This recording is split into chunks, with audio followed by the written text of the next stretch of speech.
Hi, thank you so much for having me. I'm Lizzie Marsters, the Senior Environmental Finance Manager for the Cities for Forests National Infrastructure Initiative at World Resources Institute. And part of my job is really working to bring finance as an additional tool to catalyze greater restoration and protection of nature.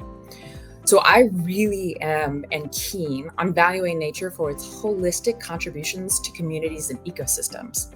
So how do we value it for its disaster risk protection benefits, community cohesion, ecosystem delivery? And my role is to bring funding and finance as one of the key tools to helping us to catalyze greater restoration and greater protection. And one of my favorite aspects of the job is working with communities, utilities, governments, nonprofits, and stakeholders to evaluate and tailor local solutions to meet the disaster risk resilience of these partners. And I work both in the US as well as in Africa.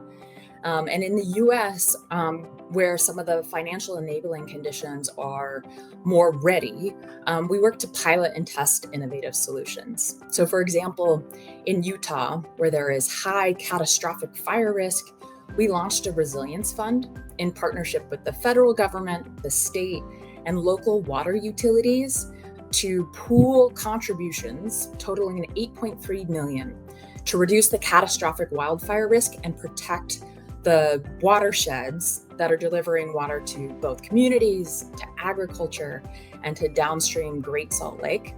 And we're doing this by treating over 15,000 acres in the watershed to protect 60,000 acres. In Africa, I work on the Green-Gray Infrastructure Accelerator, which we will talk more about, but it's in essence a facility that helps to move cities along the arc of project development for nature-based solutions, trying to get them investment ready to really deliver climate resilience at scale. I have been with WRI for 5 years, but prior to that, I was really focused on a nonprofit where we looked at ways to do a demand pull for carbon smart wood, working with different industries who bought wood and built with wood to pay for wood that was grown on longer rotations and better management practices, really looking at the ways in which we can improve and restore more carbon from this type of wood. And prior to that, I worked in the private industry where I was a portfolio manager in investor relations for a timber land investment management organization, a TIMO. And there I worked on evaluating and creating the business strategy for large-scale timberland in Latin America.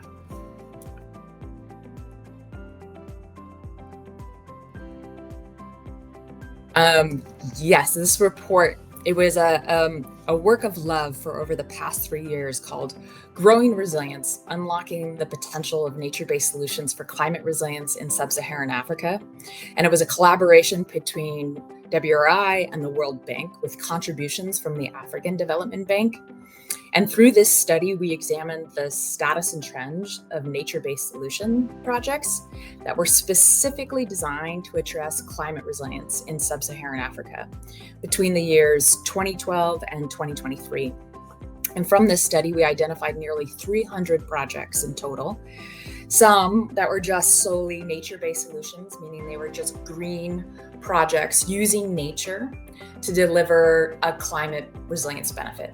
For example, oftentimes one of the concerns is landslides and erosions on steep hillsides after a heavy rain. So an NBS solution would be to revegetate that hillside, protect sedimentation from falling off and hurting downstream users. And so we found that there were over 300 projects overall, but some of these NBS projects were green only and some were traditional green and gray, which means you combine that natural solution with traditional gray infrastructure. And collectively, these efforts secured more than 21 billion in funding, of which the nature-based components had 12.5 billion. There, we found also that there was a 15% average annual rise in the number of NBS projects from 2012 to 2021, and a 23% average increase in new funding. This is huge, meaning that we're seeing nature-based solution projects in sub-Saharan Africa gaining traction and being put from concept into implementation. We also found that the scope of these projects reflected growing understanding from both national and local governments that they can help address multiple climate-related challenges. So we found projects were mostly designed for a multitude of different climate resilience outcomes. Improving water quality, expanding water supply, and mitigating flood risks were among the top 3 components. Meanwhile, at the same time, they were also designed to deliver essential co-benefits like job creation, biodiversity enhancement, and food security. So these are a win-win solution in terms of enhancing and building climate resilience, but also delivering important economic and social outcomes. The report also revealed that these interventions, though, are not being applied equally across the landscape. More than 70% of the projects were occurring in rural landscapes, defined as upper watersheds or outside of city areas. In contrast, only 16% of the projects took place in and around cities. So given the wide breadth of benefits offered by NBS, there is a clear need here that we increase the pace and scale of investments into our urban NBS opportunities. And this includes green, gray, and nature-based solely. Knowing that Africa's future is urban, this is really important that we really scale up the urban NBS infrastructure opportunities. And it was really exciting. Let me give you one example of a project of what I'm talking about. Because part of the other things we found was that we just need more demonstration projects. National governments, partners were keen to develop NBS, but they often had hard times finding demonstration projects that showed what are the climate resilience benefits, what are the economic outcomes of it, and how does it benefit people. So there is one project I'm going to talk about is the Gouma Valley Water Company in Sierra Leone. This is unique because it's actually a utility that is running managing and executing on the NBS project. And this is a key area we'd like to see step up in the region, is have infrastructure operators design and deliver these NBS projects, given that they're the ones to benefit most keenly from a financial or economic incentive. The Gouma Valley, most of the time, we saw national governments run these projects, with over 60% of the projects being led by national governments. Less than 1% were run by these infrastructure operators. So we're really keen to see utilities and infrastructure operators step up in the region. In this case, it was an African development funded project known as Freetown Wash, an aquatic environment revamping project. And this project tackles water security challenges by combining green infrastructure, like upstream water restoration and reforestation, with gray infrastructure like new water tanks. And this project is set to provide clean access for an estimated 1.4 million people, and it should improve sanitation conditions for at least 200,000 people living in vulnerable communities. In addition to that, it also builds local skills, training nearly 500 people in plumbing and business management, and is expected to create over 2,700 new jobs in the region.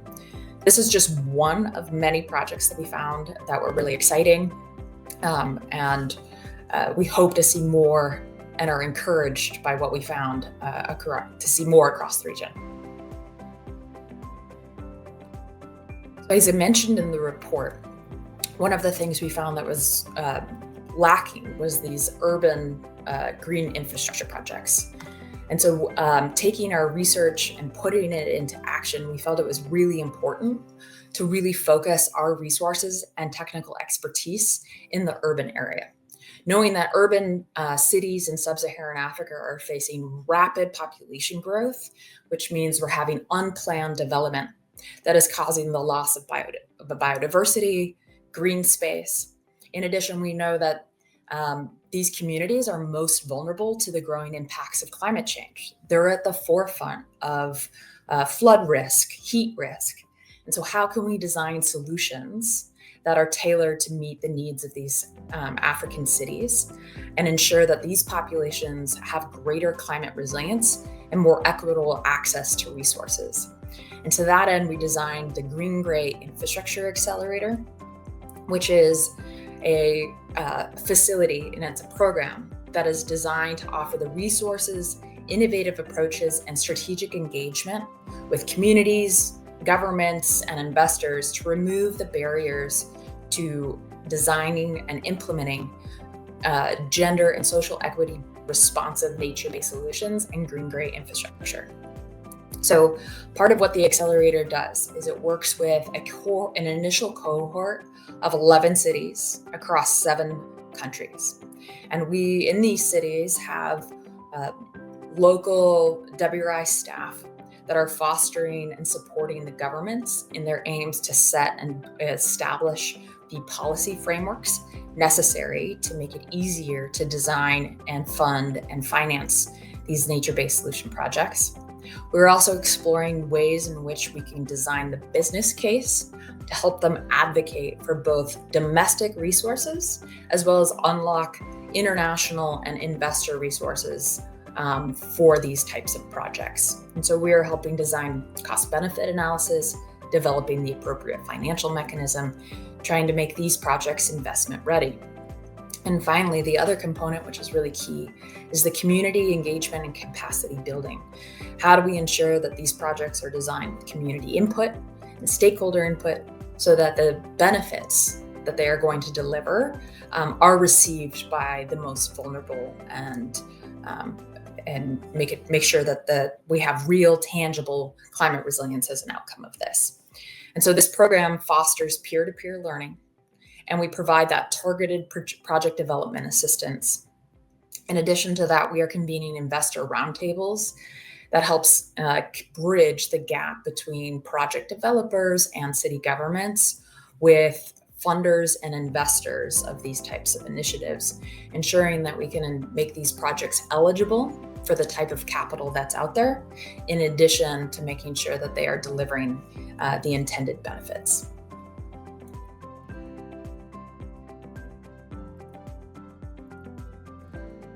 This is a very nascent sector, and it is an exciting place to work. Some of the key challenges that we've seen so far is deficiencies in policies and social inclusion practices. So how do we create the enabling environment that puts nature-based solutions on par with gray infrastructure, apologies. Oftentimes when cities are evaluating what opportunities are before them to deliver infrastructure, to deliver disaster risk benefits, gray infrastructure is the go-to solution.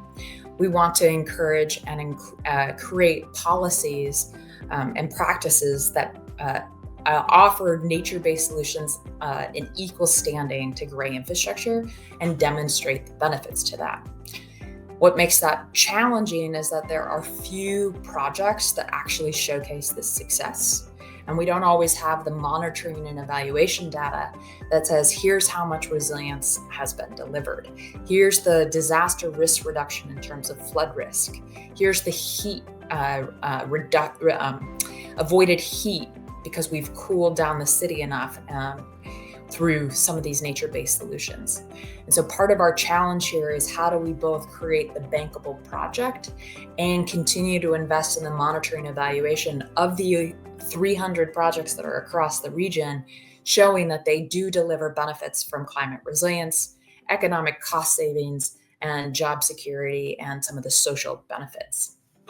The other key challenge that we've heard often is the limited sources of repayment for nature-based solutions.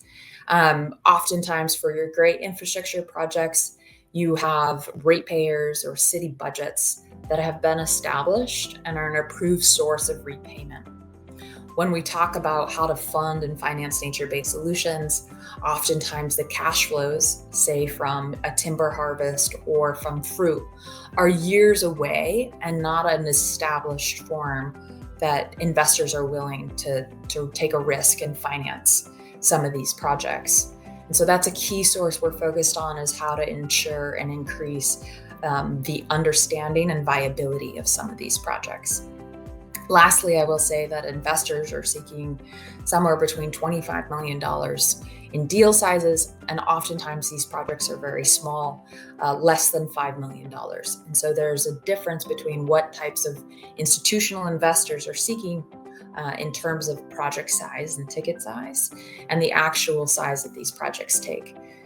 We have found some of the best solutions to that are combining green infrastructure, the gray infrastructure project. So you're getting the deal size that investors are interested in, and you're combining the traditional gray infrastructure sources of repayment, making it more secure for investors and more secure and familiar for investors to spend. What I find really exciting is that some of these challenges are coming to light, are being addressed through research by more projects coming online. WRI actually recently just published a paper that found that they reviewed over 312 nature-based solution projects across the world, and they found that for every $1 invested in adaptation, it generates a $10 in benefits over 10 years. And they realized that the projects in agriculture, water, health, and infrastructure, their returns actually averaged 27% annually, with some returns, particular to health, showing returns over 75%.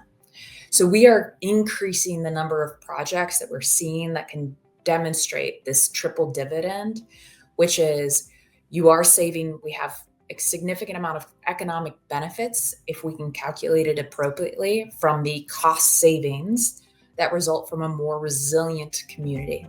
We're also seeing huge social and environmental benefits, both social from the perspective of a gender and social equity lens, but also improved livelihoods and more secure job opportunities, as well as better ecosystem services and health.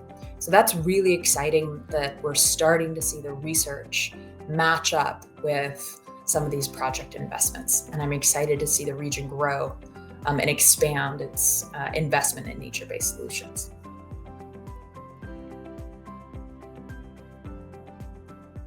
So this is a really interesting project. In the US, we helped a water utility known as Central Arkansas Water issue the world's first certified green bond to protect forests for water quality.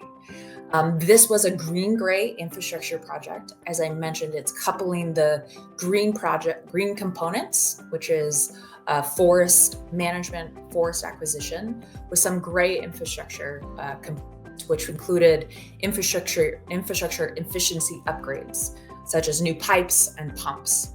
This was a $31.5 million bond, and the importance of it is that it was underpinned by repayment streams from a couple of different places. So as I mentioned before, repayment for nature-based solutions is a real challenge. But in this case, the gray infrastructure project components were repaid by ratepayer fees, traditional ratepayer fees that a water utility collects for the services that it offers. In addition to that, the green infrastructure project components, which were about $10 million part of the bond, were repaid by two different sources and potentially a third. Central Arkansas Water has established a watershed protection fee, which is an additional fee on top of its ratepayer and utility fees that it collects, intended for use to protect the watershed. This fee is as low as $1 for each bill, but it generates about $2 million a year that can be used as bond financing to do these large-scale acquisition projects. In addition to that dedicated fee, which allowed the utility to bond on it, we are doing some timber harvesting, converting what was historically a plantation to a native species that delivers greater benefits for the water resources that they are managing. And finally, they are exploring carbon as a potential opportunity to generate additional credits. One thing that I really appreciate about the utility, and this is something I would caution about the opportunity for carbon in sub-Saharan Africa, is that the integrity of what type of carbon credit you are selling depends not only on the supplier of this credit, but also the buyer of the credit. And from the Central Arkansas Water's perspective, they have committed to net zero targets and are doing everything they can to abate the hardest to reduce emissions, relying only on the additionality of forest carbon when they cannot do it through other means and investment in terms of lowering their energy costs, switching their fleets to electric cars, and therefore reducing their emissions from all other footprints.